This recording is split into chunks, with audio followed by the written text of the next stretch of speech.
I never thought my Saturday would go sideways before lunch. But let me tell you, if you told me at breakfast that I'd be calling the cops on Karen's husband before the sun hit its peak, I'd have laughed you out of my garage. But that's exactly how it went down.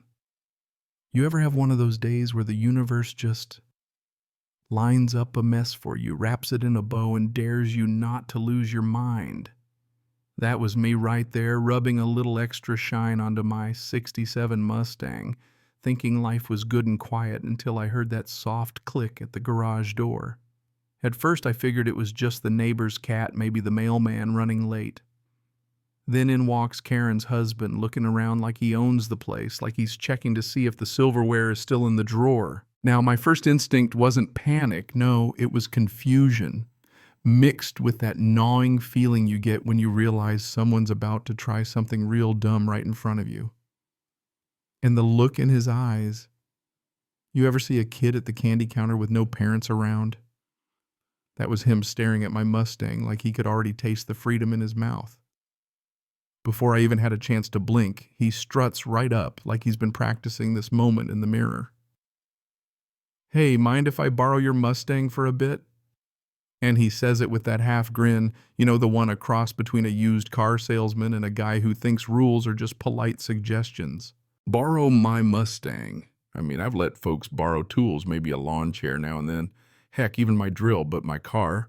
This car's not just steel and paint. It's late nights, busted knuckles, a million stories. I swear, I just stood there looking at him, my jaw probably on the concrete. He reaches out for the keys, bold as brass, not even waiting for a real answer. My hands, they weren't shaking from fear, nah, just from the sheer nerve of it all. And all I could think was, what would Karen say if she saw her husband trying to swipe my Mustang like it was a bowl of sugar? Honestly, she might not even blink. Then I'll admit a little devilish spark lit up in my brain. Why panic when I could turn the tables? Why not give him a taste of his own medicine, but with a twist that'd make him rethink borrowing anything ever again? So I smiled, played along, told him, "Just don't scratch it, all right?" He gave me that wink already, halfway to believing he'd gotten away with it. What he didn't know was I had a plan. See, I figured if he was bold enough to drive off, he was bold enough to take the fall too. But first I had to let him seal the deal. So, real casual, I asked, "Where are you planning to go?" He's grinning ear to ear, "Just a spin around the block. Don't worry, I know my way around a classic." That right there, that cocky confidence was all I needed. I fumbled with my phone. He probably thought I was texting, but no, I was getting ready for my little show. He slides behind the wheel, fires up the engine. God, it sounded good, and rolls out like he's the king of Main Street. The second he hit the edge of my driveway, I called the cops. "Hey, yeah, I think someone's taken my car without permission. '67 Mustang Blue Chrome's got more shine than a disco ball, and the guy's acting like he just won the lottery." The operator's voice, all business, asked for details, and I gave him everything down to the smug look on his face. Now, I'm not proud to say it, but I was enjoying this a little. Call it payback, call it justice, call it whatever you want, but I was tired of folks thinking they could just take what wasn't theirs. I stayed cool, kept polishing the rims while my heart thudded so hard I could feel it in my ears. Sirens in the distance getting closer, and I swear I almost laughed when he tried to shift into cool guy mode, fumbling the gears, pretending he wasn't about to get the shock of his life. 2 squad cars roll up, lights flashing. He freezes. The look on his face, somewhere between a deer in headlights and a guy caught sneaking cookies at midnight. I stroll up, waving real friendly-like. The officers step out, calm but sharp. "Sir, we need to talk to you," one says.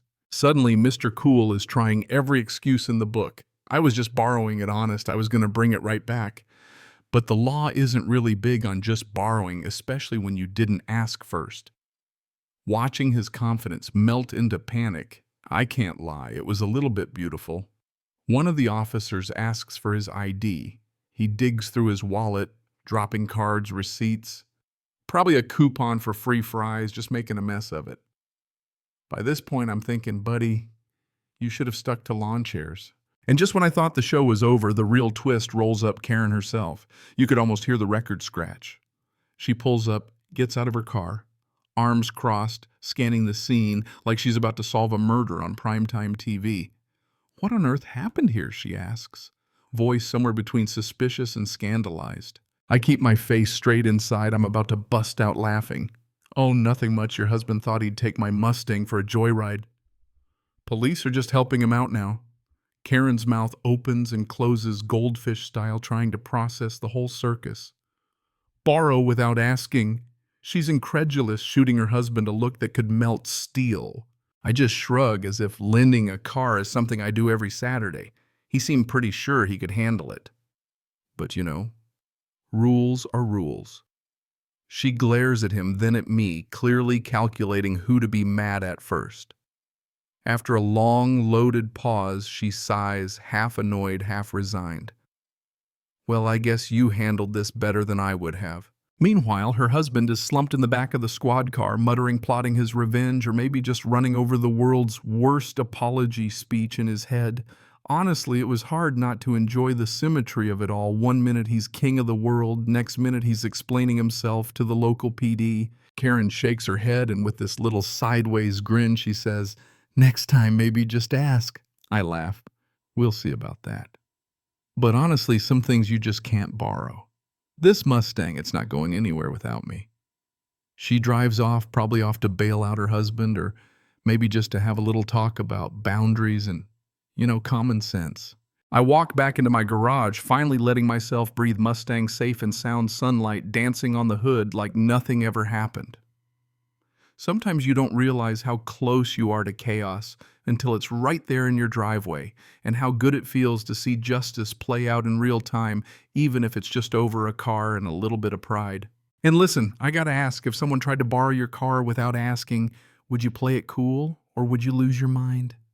Let me know in the comments. I read every wild story you send my way. If you got a kick out of this, one hit the thumbs up, share it around, trust me, your friends won't believe it until they see it. And hey, don't forget to subscribe so you never miss another dose of suburban madness. Thanks for sticking around. I'll catch you in the next round, hopefully with the Mustang still in my garage right where it belongs.